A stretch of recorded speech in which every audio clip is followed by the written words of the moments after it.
হে মানুষ, তুমি কি ভাবছো যে তোমাকে তো কিছু বলে নাই, তোমাকে তো মারে নাই, তাই বলে তুমি ঘরে বসে আছো?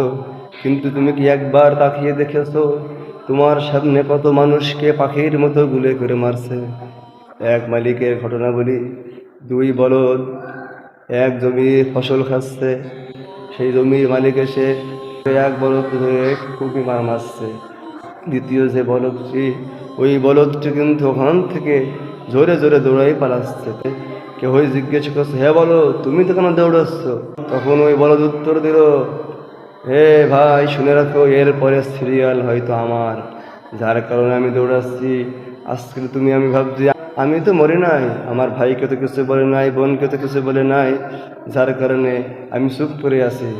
কিন্তু হয়তো এর পরে সিরিয়াল আপনার আমার। এখনো ফিরে আসি, এখনো সচ্ছর হই, এখনো আল্লাহর পথে